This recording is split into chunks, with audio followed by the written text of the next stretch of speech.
₹20 લાખનું દેવું ઉતારવા માટે છેતરપિંડીનો માર્ગ અપનાવી અનેક લોકો સાથે છેતરપિંડી કરનાર ભરૂચના ભેજાબાદને ₹11.35 લાખ કિંમતના 3 ડિજિટલ કેમેરા સાથે શહેર એસઓજીએ ઝડપી પાડ્યો છે।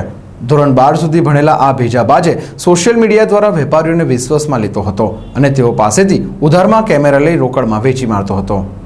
શહેર એસઓજીના ઇન્ચાર્જ પીઆઈ એચએમ વ્યાસે માહિતી આપતા જણાવ્યું હતું કે ભરૂચ, સુરત, કરજણ અને અમદાવાદમાં અનેક વેપારીઓ સાથે છેતરપિંડી કરનાર ભરૂચનો ભેજાબાજ કરણ ઉર્ફે ભોલુ નિલેશ પટેલને શહેર એસઓજીએ બાતમીના આધારે તરસાલી શાક માર્કેટ પાસેથી ₹11.35 લાખના મુદ્દામાલ સાથે ઝડપી પાડ્યો છે। પીઆઈ એચએમ વ્યાસે વધુમાં જણાવ્યું હતું કે આ ભેજાબાજ કરણ પટેલ ભરૂચનો રહેવાસી છે અને ધોરણ 12 સાયન્સ સુધીનો અભ્યાસ કરેલ છે। કરણ મોહશોકના રવાડે ચડી જતા તેના માથે ₹20 લાખનું દેવું થઈ ગયું હતું। દેવું ઉતારવા માટે તેને છેતરપિંડી કરીને પૈસા કમાવાનો ટૂંકો માર્ગ અપનાવ્યો હતો। છેલ્લા 1 વર્ષમાં તેની ભરૂચ, કરજણ અને સુરત વરાછા પોલીસ મથકમાં છેતરપિંડી, વિશ્વાસઘાતની ફરિયાદો નોંધાયેલી છે।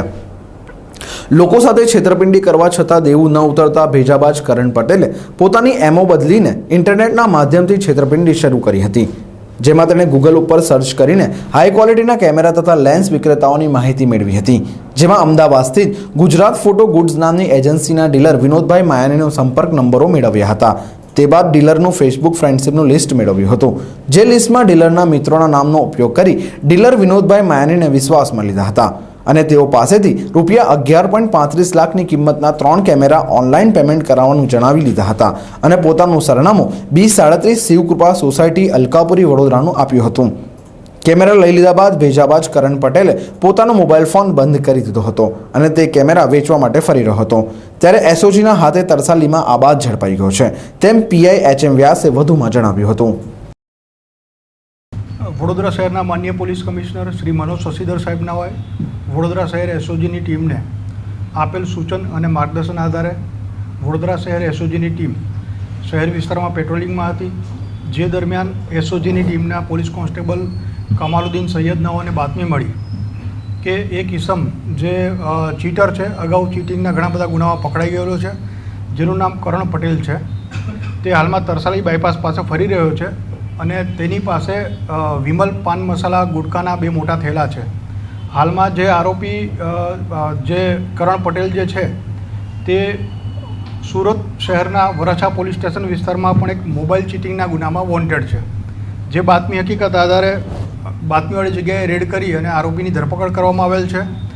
આરોપી પાસેથી 2 જે વિમલ પાન મસાલાના જે ગુટકા મળી આવેલા હતા તેને તપાસતા એમાંથી હાઈ ક્વોલિટીના કેમેરા અને લેન્સ મળી આવેલા હતા, જે બાબતે તેની પૂછપરછ કરતાં આજથી 3 થી 4 દિવસ પહેલાં અમદાવાદના એક વેપારી છે, ગાંધી રોડ વર્ધમાન કોમ્પ્લેક્સમાં આવેલ ગુજરાત ફોટો ગુડ્સ નામના એક પોતાની દુકાન ધરાવે છે તે વેપારીને ત્યાંથી આ પકડાયેલા આરોપીએ એ કેમેરા છેતરપિંડીથી અહીંયા લઈ આવેલા હતા અને એ જ કેમેરા તેણે OLX ઉપર ખોટી રીતે વેચવા મૂકેલા હતા, જેની પણ કબૂલાત કરેલ છે, જે બાબતે અમદાવાદ કાલુપુર પોલીસ સ્ટેશનને જાણ કરવામાં આવેલ છે અને સુરત વરાછા પોલીસ સ્ટેશનને પણ આ બાબતે જાણ કરવામાં આવેલ છે।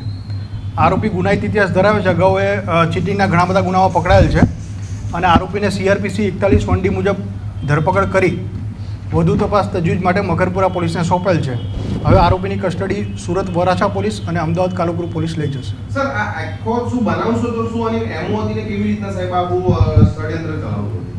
આરોપી જે છે એ ઓનલાઈન ગૂગલ ઉપર ઓનલાઈન સર્ચ કરી જે ફોટોગ્રાફીના વ્યવસાય સાથે જે બધા વેપારીઓ સંકળાયેલા છે તેમના નામ અને કોન્ટેક્ટ નંબર મેળવતો હતો।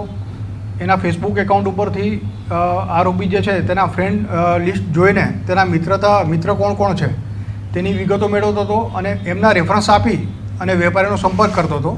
સંપર્ક કરી વેપારીને વિશ્વાસમાં લઈ અને તેની વેપારીઓ સાથે છેતરપિંડીને વિશ્વાસઘાત કરતો હતો।